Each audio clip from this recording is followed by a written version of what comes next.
राजस्थान के उपचुनावों को लेकर अभी से राजनीतिक सरगर्मियां तेज हो गई है। प्रदेश की 5 सीटों पर उपचुनाव होने हैं। इनमें से बीजेपी को इन सीटों से कितनी उम्मीद है, पहले बीजेपी की क्या स्थिति थी और वर्तमान के सियासी समीकरण क्या है, इसके बारे में इस वीडियो में चर्चा करेंगे। राजस्थान में अक्टूबर या नवंबर में 5 विधानसभा सीटों पर उपचुनाव होने की संभावना है।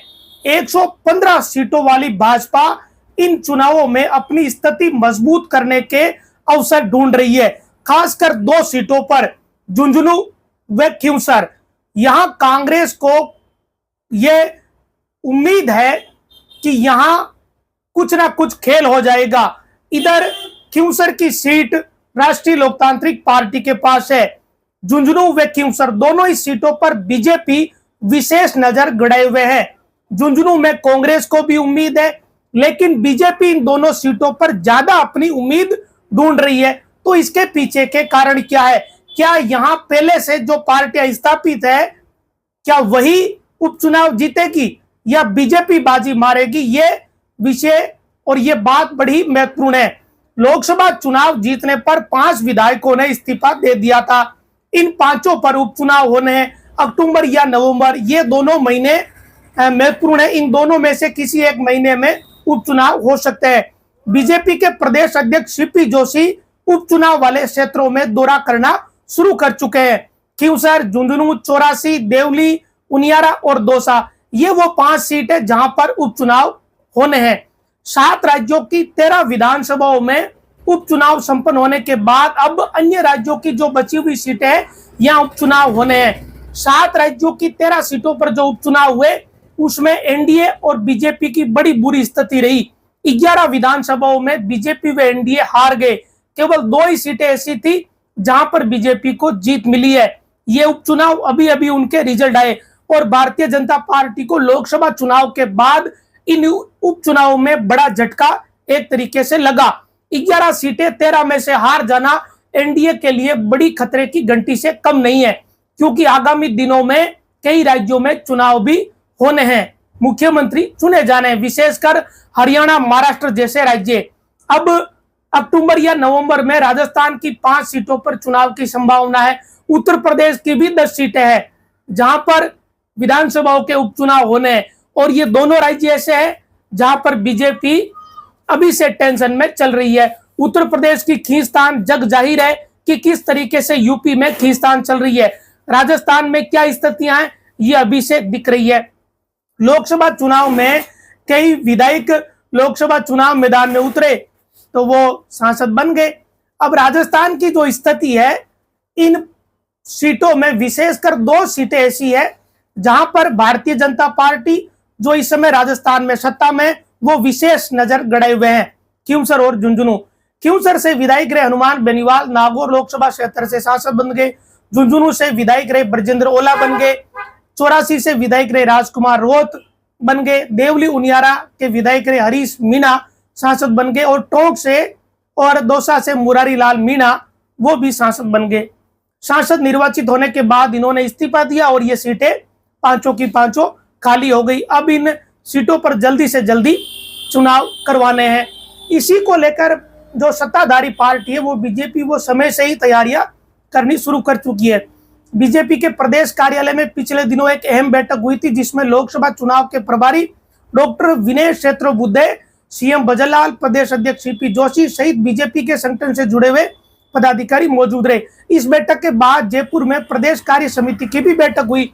उस प्रदेश कार्य समिति की बैठक के बाद जहां उपचुनाव हुए, वहां भी बैठकों का दौर शुरू हो गया। नागौर, झुंझुनू, दौसा, इन जगहों पर बैठकें हो चुकी है।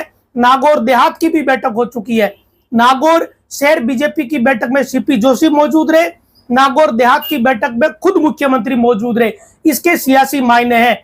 कहीं ना कहीं बीजेपी को यह लगता है कि खींवसर और झुंझुनू 2 ऐसी सीटें हैं जहां हम टक्कर में हैं और बड़े नजदीकी मुकाबले में।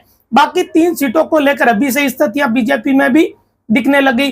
अब पार्टी हाईकमान ने प्रदेश नेतृत्व को चुनाव की तैयारियों में जुट जाने का टास्क दे दिया, और इसी कारण से प्रदेशाध्यक्ष इन विधानसभा क्षेत्रों में निकल गए और पदाधिकारियों व कार्यकर्ताओं को जीत का मंत्र पढ़ा रहे।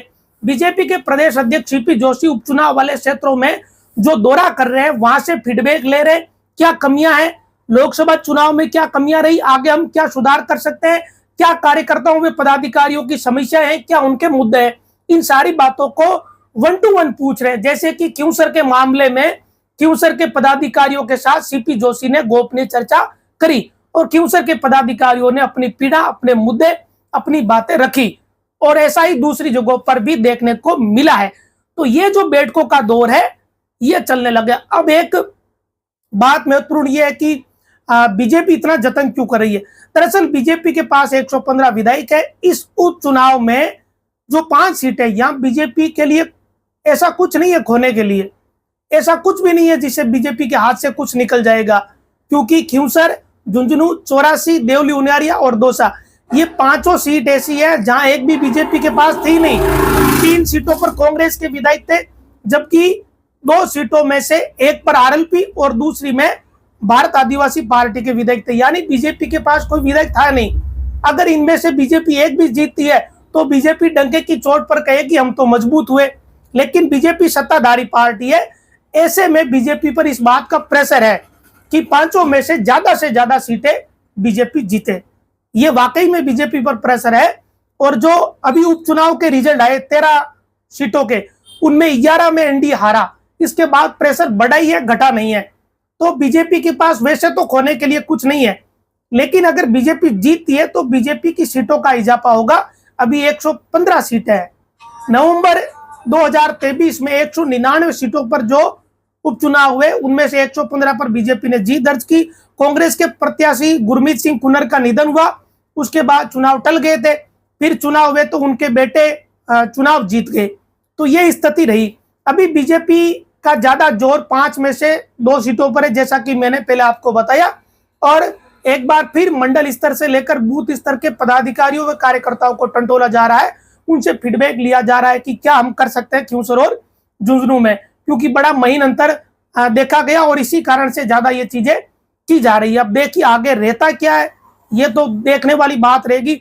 दौसा, टोंक, 84, यहाँ कांग्रेस का बड़ा बोलबाला है, दबदबा है। आधा क्षेत्र तो सचिन पायलट वाला इलाका है और उधर बाप पार्टी का बोलबाला 84 सीट पर, तो वहां तो पार पड़नी बड़ी मुश्किल है। वहां बीजेपी को इन 3 सीटों पर बड़ा जोर आएगा। झुंझुनू और खिंवसर ये ऐसी सीटें हैं जहां बीजेपी को ऐसा लगता है कि वो थोड़े ज्यादा नजदीक है। इधर उत्तर प्रदेश को लेकर भी बड़ी खबर है कि यूपी में भी 10 सीटों पर जो उपचुनाव है, वहां 10 में से 3 सीटों पर कांग्रेस व 7 पर सपा पार्टी लड़ेगी, क्योंकि वो उनका गठबंधन है।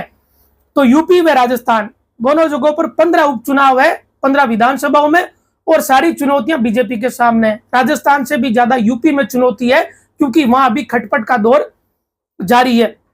अब इधर खिंवसर की राजनीति की बात चल रही है, तो नागौर से जुड़ी हुई एक महत्वपूर्ण बात है कि कल जो पुराना अस्पताल है, जो एक बड़ा मुद्दा बन गया नागौर में, जो माता एवं शिशु अस्पताल है जेलन हॉस्पिटल के साथ वाला, उसकी शिफ्टिंग कल पुराना अस्पताल में हो जाएगी।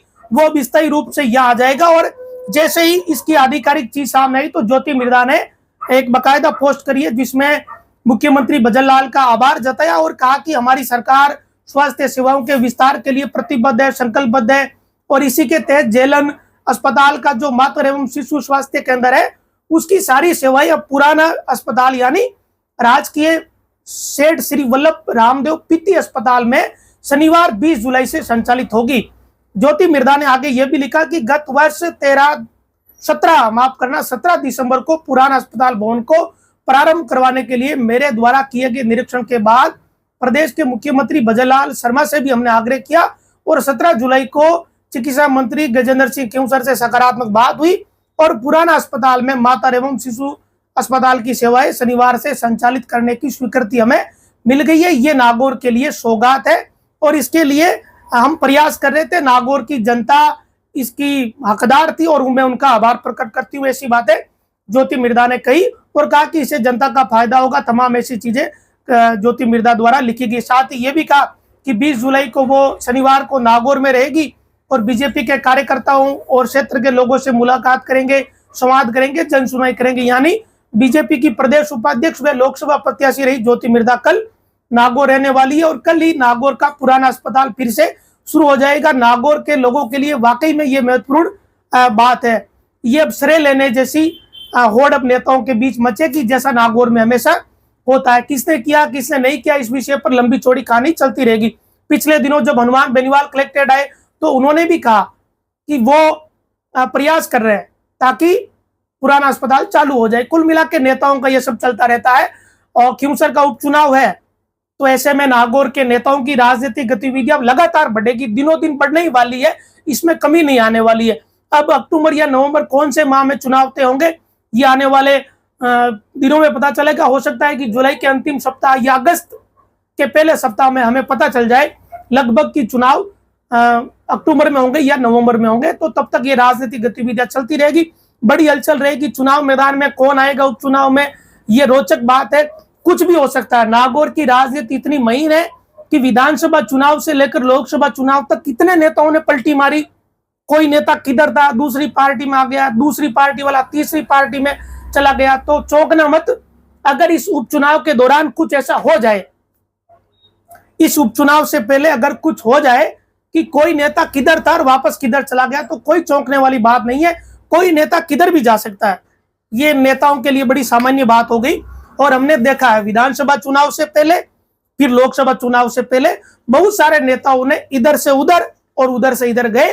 कई नेता तो एक दिन में ही दो बार इधर से उधर हो गए। ये भी नागौर के नेताओं को लेकर सबने देखा है। तो उपचुनाव से पहले बहुत कुछ होने वाला है। नागौर की राजनीति का रोमांच एक तरीके से पहले लगा कि 5 साल के लिए खत्म हो गया जैसे ही विधानसभा चुनाव हुआ, लेकिन फिर लगा कि नहीं, लोकसभा चुनाव तक तो ये राजनीतिक रोमांच रहेगा।